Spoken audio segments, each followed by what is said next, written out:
साबुदाण्यापासून तुम्ही वेगवेगळ्या प्रकारच्या रेसिपी बनवल्या असतील, पण ही रेसिपी कदाचित तुम्ही बनवली नसेल। ही रेसिपी अगदी सोपी आहे आणि जास्त साहित्य सुद्धा लागत नाहीये, कमी वेळामध्ये आणि ही उपवासासाठी सुद्धा चालते। त्याच्यासाठी इथे मी अर्धी वाटी साबुदाणा घेतलेला आहे। आता हा मी धुवून घेत आहे। साबुदाणा मी धुवून घेतलेला आहे आणि याच्यामध्ये मी साबुदाणा भिजेल इतकं पाणी टाकत आहे। साबुदाणा मी हा 1 तास भिजवत ठेवला होता। हे बघा, असा दबला गेला पाहिजे, असं स्मॅश झाला पाहिजे। हा साबुदाणा तुम्ही जसा खिचडीला भिजवता तसाच ह्यालाही भिजवून घ्यायचा आहे, पण जास्त याच्यामध्ये पाणी ठेवायचं नाहीये, भिजेल इतकंच पाणी टाकायचं आहे। आता हा साबुदाणा मी प्लेटमध्ये काढत आहे। साबुदाण्यामध्ये मी इथे 1 टेबलस्पून मी पिठी साखर घेतलेली आहे, ती टाकत आहे। 1 टेबलस्पून मिल्क पावडर घेतलेली आहे। मिल्क पावडर तुमच्याकडे नसेल तर तुम्ही स्किप करू शकता, पण मिल्क पावडर टाकल्यामुळे ही रेसिपी खूप छान होते, म्हणून मिल्क पावडर टाकायची आहे। आता हे साबुदाणे तुम्ही हाताने तसे स्मॅश करायचे आहेत, जास्त पण दाबायचं नाहीये, जेवढं तुम्हाला असं हा गोळा होईल एवढंच करायचं आहे। साबुदाणा आणि मिल्क पावडर आणि साखर हे मिक्स करून घेतलेलं आहे आणि इथे बघा मी थोडंसं तूप घेतलेलं आहे, हे आपल्या हाताला लावायचं आहे।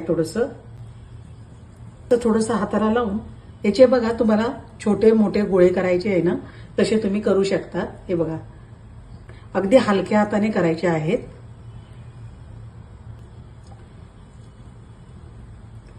हाताला चिटकू नये म्हणून थोडंसं तेल किंवा तूप लावा। अशा प्रकारे सर्व गोळे मी तयार करून घेत आहे। हे मी सर्व गोळे तयार करून घेतलेले आहे। रबडी बनवण्यासाठी मी आता इथे 2 कप दूध घेत आहे।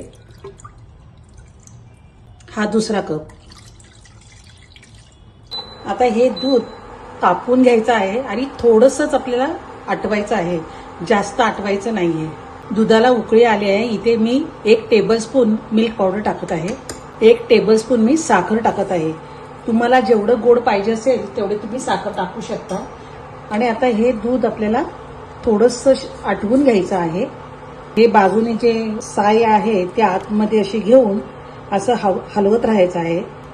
दूध आता थोडंसं घट्ट झालं आहे आणि त्याला उकळी सुद्धा आलेली आहे।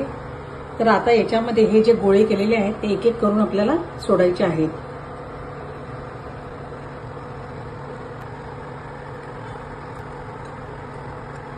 आणि हलक्या हाताने बघा हलवायचं आहे। जेव्हा हे तुम्ही गोळे दुधामध्ये सोडणार त्याला दुधाला चांगली उकळी आली असेल तेव्हाच सोडायचे आहेत, आधी सोडायचं नाहीये, नाहीतर हे चांगले शिजणार नाहीत आणि खाली जाऊन बसतील तळाला।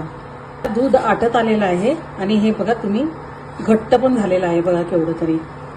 आणि हे साबुदाण्याचे गोळे शिजलेले आहेत। मला जेवढी रबडी करायची असेल तेवढी तुम्ही तुमच्या आवडीप्रमाणे कमी जास्त करू शकता। आणि बघा दिसायला सुद्धा किती छान दिसत आहे आणि एकही साबुदाण्याचा गोळा मोडला गेला नाहीये। बघा हे तयार झालेलं आहे आणि मी गॅस बंद करत आहे। साबुदाण्याची रसमलाई आहे ना, ती मी एका भांड्यामध्ये काढत आहे।